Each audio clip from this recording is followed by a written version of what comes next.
खेळीमेळीची दादा सभा या ठिकाणी तुम्ही कधी घेतलेली नाही, काय गोंधळ कालवा ह्याच पद्धतीने सभा झाली. आजची जी सभा होते आहे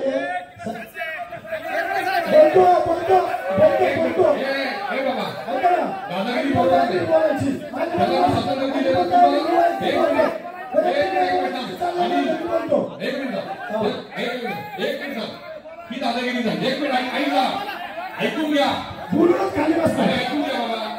तुम्ही आहे ना, तुम्हाला बोलायला दिले, तुम्हाला गोड वाटते, त्याला बोलायला दिलं काय असेल तुम्हाला शांत बसायला विचारतो ना. ऐकून घ्या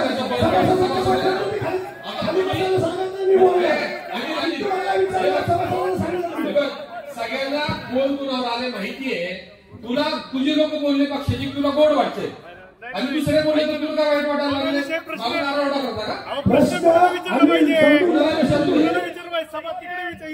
तुम्ही बघेल ना. सभेचा प्रमुख मी आहे, मी त्याला सगळ्यांना विचारतोय. तुम्ही बोलायचं काहीच कारण नाही. विषय साधा विषय आहे. चेअरमन साहेब, आजची सभा खूप खेळीमेळी चाललेली आहे. आमच्यासारख्या सभासदाला पण आनंद वाटतो. आप्पांच्या पद्धतीने आपला प्रश्न विचारतायत. चेअरमन साहेब, तुम्ही त्या गोष्टीचं उत्तर देतात. ज्या काही गोष्टी मागच्या 15 वर्षात 10 वर्षात 4 वर्षात घडल्या त्याचा प्रत्येक गोष्टीचा निर्वाह आम्हाला मिळतोय आणि आम्हाला सुद्धा देते. आप्पा तुम्ही बरोबर प्रश्न विचारता आणि ते पण बरोबर उत्तर देतात. आम्हाला निर्वाह होते ना. ताईंनी मध्ये बोलायचं आणि निघायचं, तुम्ही बोलूच नका. हे काय चाललंय? आम्ही पण सभासद नाही तर होऊन द्या जरा, बोलू द्या ना. तुम्ही पण शांत राहा जरा. सांगतो मी सांगतो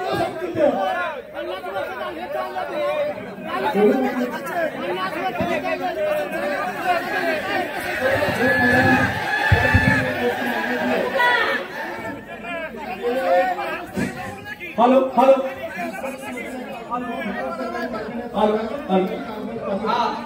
दादा एकच मिनिटामध्ये बोलणार मी थांबणार. बोलायला सांगितली होती मला द्यायचीच नाही का बोलायला सांगितलं. बोलायला लागले.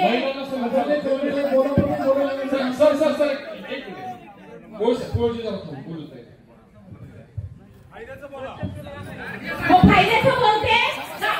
सभासदांना ह्या वर्षीपासून 20 किलो साखर द्या दिवाळीला.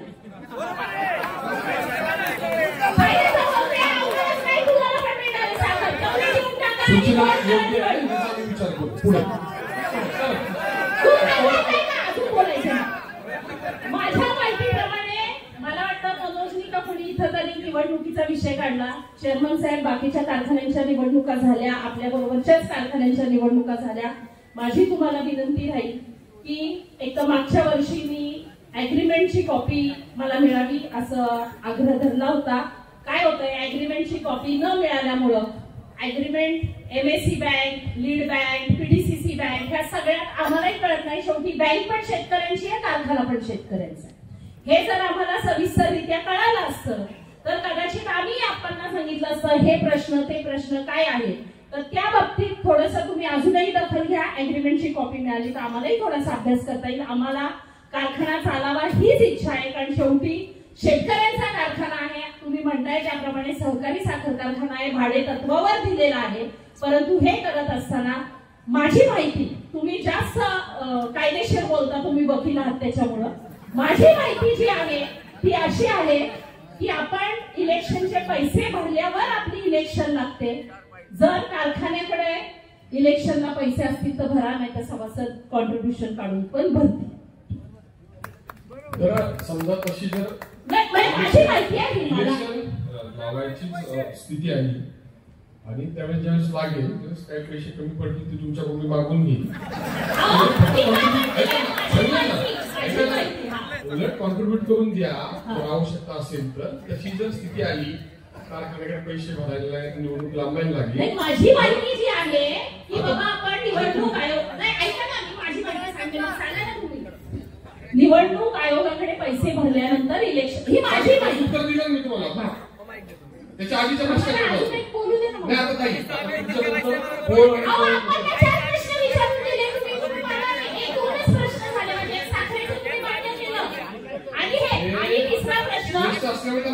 ऐका ना, आणि कामगारांच्या बाबतीत शेवटी तुम्ही काय किंवा कुणी काय, आम्ही उपोषणाला भेटी दिल्या. त्या कामगार हे तालुक्यातले आहेत.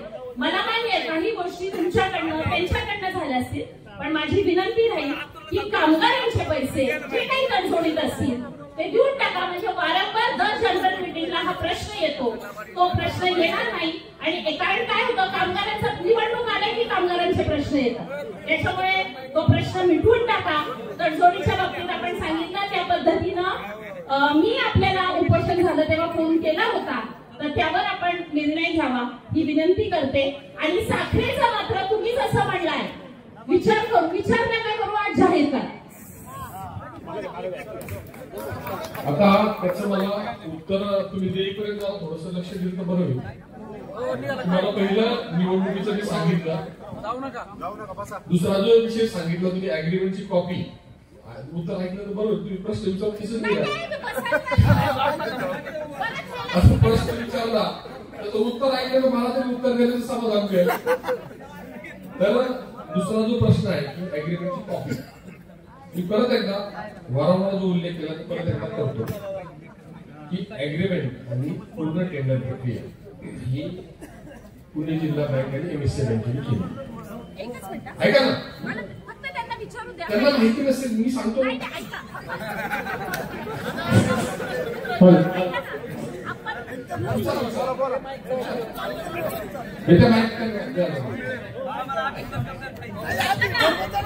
चेअरमन साहेब, काल माझ्या समोर आपण एमडीना फोन लावला होता. एमडीचं असं म्हणणं आहे की ते अग्रीमेंट एमएससी बँक, निराणी आणि भीमा पाटास असं झालेलं आहे, त्याच्यामुळे पीडीसीसी कडे ती कॉपी नाही असं त्यांनी मला, म्हणून मी मागच्या वेळेस तुम्ही हेच उत्तर दिलं होतं.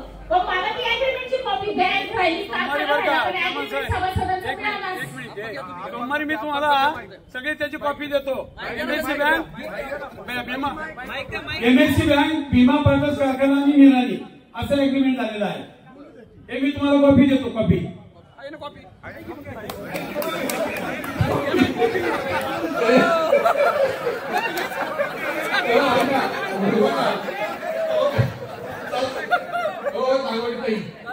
तुमचाच प्रश्न तुमचंच उत्तर आहे. सोमवारी मला कॉपी देणार आहे, कॉपी तुम्हाला घ्या.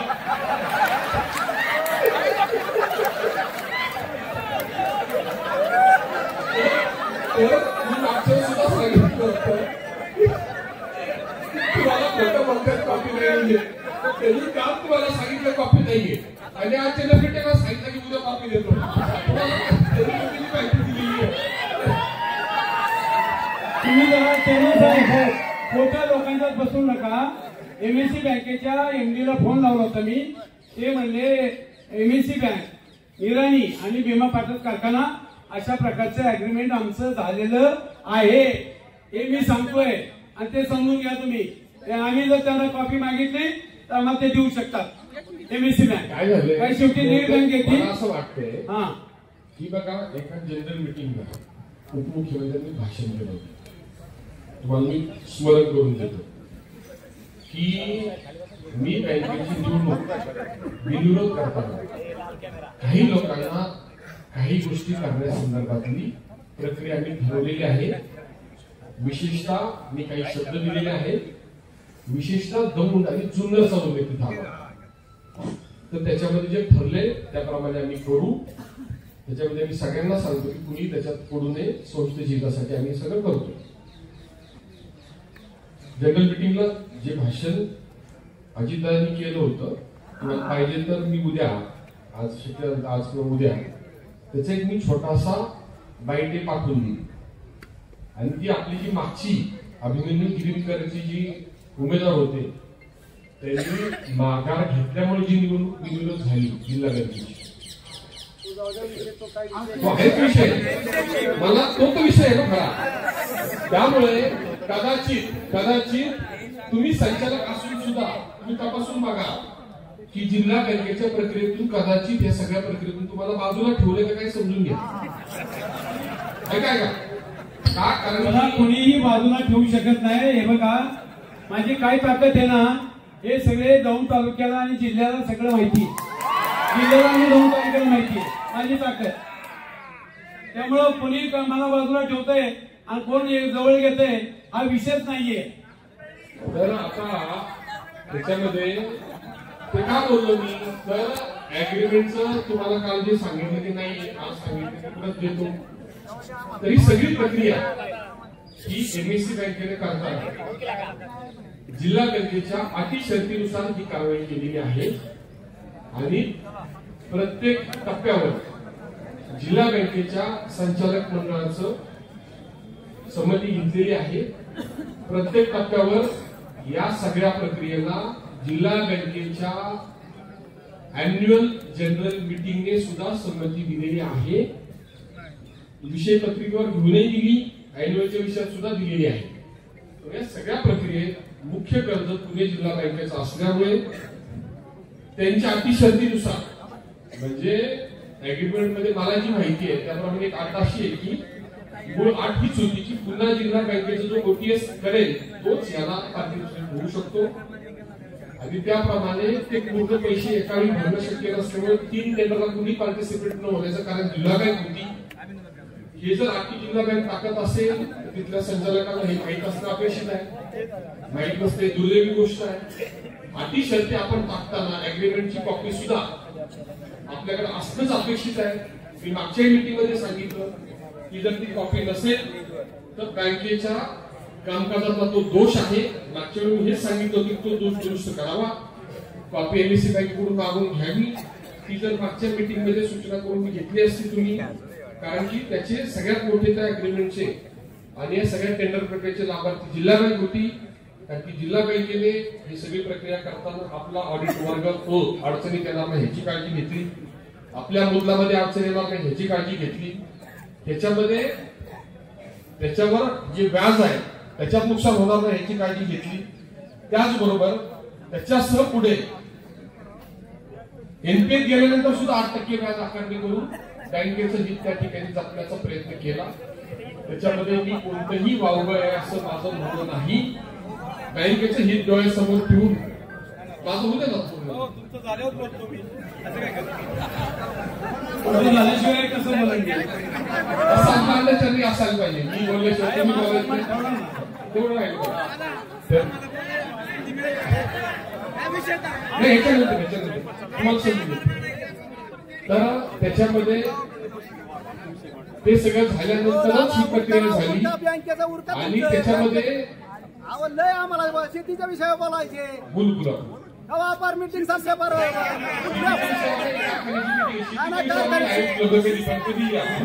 शेती हेच कारखाना आहे. शेती म्हणजेच कारखाना आहे. तुमच्या शेतीची काळजी घेतोय त्याच्या बोलायचे आम्हाला. म्हणूनच आता तुम्ही न मागणी करता काळजी घेतोय. वरवणला बेबी कॅनलचं फुल प्लीज पाणी आवश्यक आहे. सगळ्यांची उत्तर दिली पाहिजे.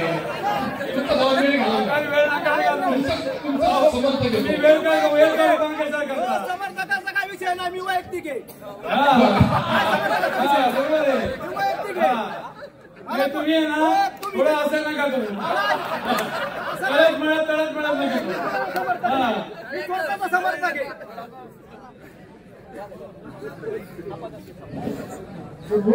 झालं का?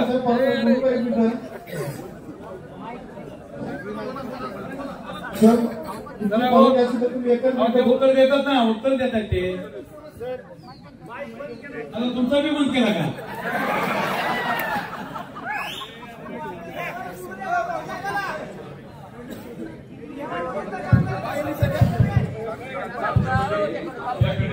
माईक बंद करण्याची कुठलीही प्रथा नाही. उलट तुम्हाला डिस्टर्ब करताना इतर 2 सभासद चुकीच्या माईकवर चुकीचं बोलून डिस्टर्ब करत होते. माईक बंद हा फक्त चांगला करण्यासाठी आपण करतो. तुम्हाला बोलून तेव्हा म्हणूनच मगाशी 2 माईक बंद केली. तर ती प्रत ही तुमच्याकडे असणंच अपेक्षित आहे. तो बँकेच्या कामकाजाचा कदाचित दोष आहे. तुम्ही माझी सूचना राहील, विनंती राहील की प्रत का नाही याचं एक पत्र जर तुम्ही सोमवारी एमडीला दिलं तर एमडीला त्याची चौकशी करायला लावा. ते करणं योग्य राहील. आणि त्याच्यामध्ये माननीय बँकेचे तत्कालीन संचालक आणि बँकेचे प्रमुख माननीय अजितदादा पवार, देवेंद्रजी दोघांनाही सगळ्या अतिशय माहित आहे. नवी एअरपोर्टात ते गेल्या त्यांनाही कोर्टालाही सगळं माहित आहे. त्यामुळे त्याची प्रत देण्यासंदर्भातली जी मागणी आहे ती तुम्ही बँकेतूनही तुम्ही ताईंनाही द्या, तुम्हालाही घ्या. आणि त्या संदर्भात जी काही हे असेल तर त्यात आपण मी देतो. तुम्ही मागच्या वर्षी विचारलं मीटिंगलाच विचारलं, मध्ये कधीच विचारलं नाही. त्यामुळं मध्ये विचारलं असं मध्ये दिली असती. ठीक आहे. आणि त्याच्यामध्ये आपण ही प्रक्रिया योग्य केलेली असल्यामुळे आपण फक्त दोन विनंती आहे की सोमवारी तुम्ही व्याज आकारणी झाली जादा झाली असेल परत देण्यासाठी व्याजासह आम्हाला सहकारी संस्था म्हणून आपण करावं. आणि जर त्याच्यामध्ये बँकेच्या ताब्यात असताना जो अपघात घडला त्यामुळे जर काही नुकसान झालं ते नियमात आहे, नियमात बसवायची जबाबदारी माझी आहे. मी नियम काय कुठलीच मागणी करणारही नाही. मला एकच प्रश्न विचारायचा आहे की तुम्ही आता 200 कोटी रुपये तुमचा म्हणजे बँकेचा एनपीए होऊ नये म्हणून म्हणजे इंदिराजींनी ते पैसे भरले आणि बँकेचा एनपीए झाला नाही. तर त्याच्या अगोदरचं 1 वर्ष एनपीए झाला मी तुम्हाला सांगतो. आणि एक गोष्ट सगळ्यांना ऐकून घ्या, बँकेकडं बरं का ऐकून घ्या, बँकेकडं 800-900 कोटी रिझर्व्ह फंड आहे. किती? 800-900 कोटी म्हणजे 400-500 कोटीचा जरी एनपीए झाला तरी बँकेचा एनपीए 0च्या 0 राहतो, खाली 0च्या 0. आता गेल्या वर्षी 31 मार्चला 439 कोटी नफा झालाय बँकेला, जिल्हा बँकेला. त्यातला दौंडचा नफा ऐका जरा, दौंडचा नफा दौंडचा नफा 250 कोटी आहे जर्नलसाठी. किती? दौंडचा नफा 250 कोटी आहे. तरी ते ऐका अजून वाढला असता परंतु आज 2-4 वर्ष झाले भीमा पाटस कारखाना इकडं नसल्यामुळं आणि भीमा पाटसचं कर्ज नसल्यामुळं आणखी 25 कोटी वाढले असते त्या बँकेमध्ये. हे जरा फक्त समजून सगळ्यांनी घ्या, जे खरं आहे तेच मी सांगतोय, एक शब्द सुद्धा याच्यात खोटा नाही. मध्ये तुम्हाला माहितीसाठी सांगतो, आपल्या बँकेचे एमडींना एमएससी बँकेने आम्ही दोघांनी पण विनंती केली होती की तुम्ही या कारखान्याला आपले एमपी तर अकाउंट निघाले आणि आपण कर्ज नाही मागत. निरानी शुगर कर्ज मागत होता, त्या 2 प्रकारचे कर्ज मागत होता. एक तर मध्य मुदत कर्ज जे नवीन प्रोजेक्ट साठी पाहिजे,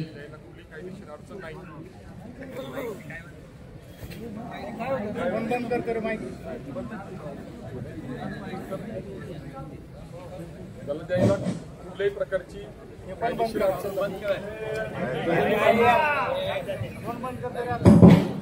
देण्यासाठी कुठल्याही प्रकारची अडचण नाही. आम्ही एमएससी बँकेकडून पैसे घेतले. एमएससी बँकेने पैसे 31 मार्चच्या दरम्यान 2 दिवस लेट दिल्यामुळे लोकांना 31 मार्चचा फायदा झाला नाही. त्याच्यामध्ये लेच कर्ज घ्यायला काहीच अडचण नव्हती, परंतु बँकेच्या मी एमडीशी बोललो, त्याच्याकडून सकारात्मक प्रतिसाद आला नाही. त्यामुळे आम्ही एमएससी बँकेकडून ते लेचचं कर्ज घेतलं आणि त्या संदर्भात तुम्ही सकारात्मकता दाखवली आणि जे कायद्यात बसून शक्य आहे, जे नियमात बसून शक्य आहे, पाटस कारखान्याला किंवा निरानी शुगर्सला, उदाहरणार्थ निरानी शुगर्सला घ्यायलाही काय अडचण नाही, तुम्हालाही द्यायला काय अडचण नाही.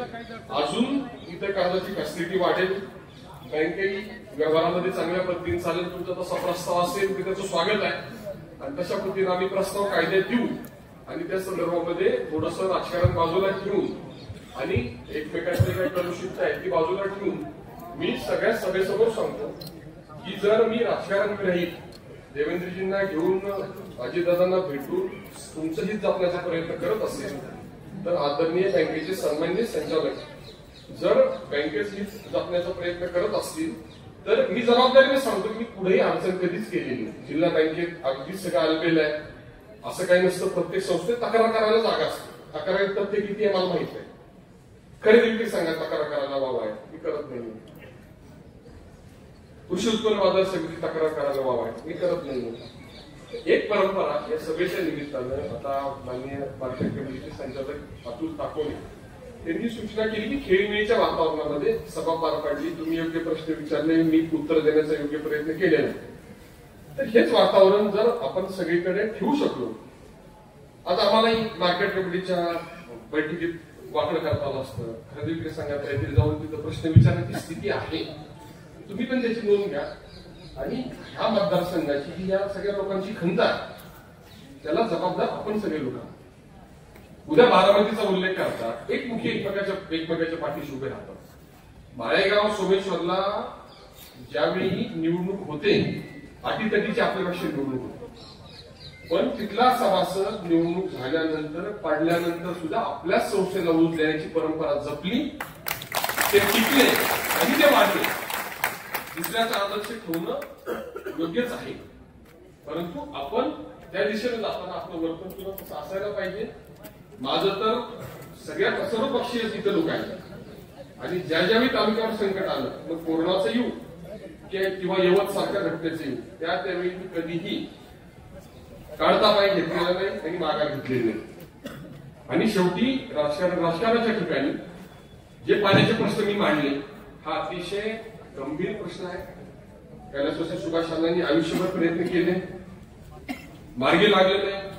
आता 4000 कोटीच्या जवळपास आपण प्रकल्प आपल्या परिसरामध्ये करतोय. आज कदाचित तुम्हाला खरं वाटणार नाही, दिसणार नाही म्हणून खरं वाटणार नाही, पण आज बेबी कॅनॉल नसता तर पूर्ण दौंडच्या पूर्वेपासून पश्चिमेपर्यंतचा सगळ्या कॅनॉलवरचा ऊस जळला असता. 5 टीएमसी पाणी आपण नदीतून रिसायकल करून दिलं, त्यामुळे पुण्याचं जे अतिक्रमण आपल्या पाण्यावर होत आहे त्याच्यातून आपण मार्ग काढू शकलो, पर्यायी व्यवस्था करू शकलो. पुढचा टप्पा मी मगाशी सांगितल्याप्रमाणे जमिनीचा 2.5 वर्षात पूर्ण होतोय.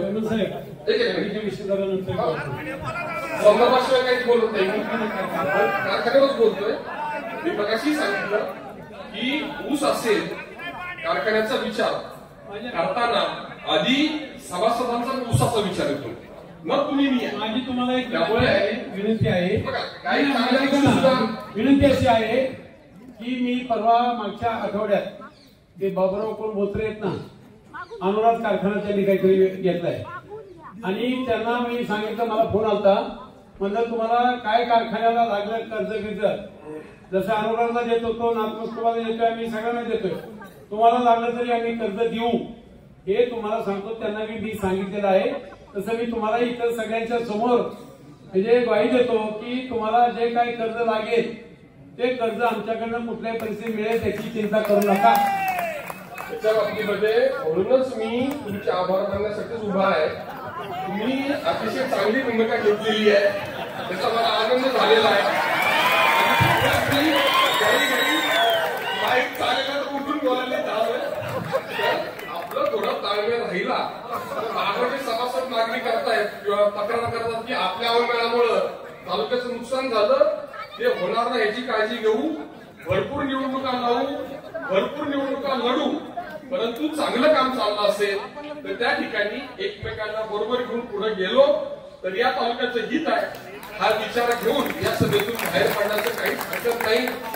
आता तुम्ही आमच्या परवापर्यंत विरोधी पक्षात होता, एका रात्रीत तुम्ही लगेच सत्ता बुद्रुकचा तुमचा पवार नेता होतो, तर ते तुम्ही मित्र पक्षातून आला तर मित्र पक्षांचा सन्मान करणं आणि एकमेकांचं काय बघा, माझ्यात पण लय राग आहे, समजलं, तुमच्यात राग असेल ना माझ्यात पण राग आहे, दाखवण्याचे ठिकाण नाही, बरोबर आहे. तुम्हाला तो राग आले असं वाटलं तर ते काही योग्य नाही. आणि फार इतके 2-4 हजार सभासद बसलेले असताना आपल्या एखाद्या निवृत्त कर्मचारी उठून चेअरमनला आरवाची बोलू शकतो, वाकड तिकडे बोलू शकतो, हे लोकशाहीचं प्रतीक आहे. पण हे लोकशाही चांगल्या मार्गाने काळात सांभाळा. इथं सगळ्यांना मदत केलेली आहे, करणार आहे, मग आता समारोप करायचा का?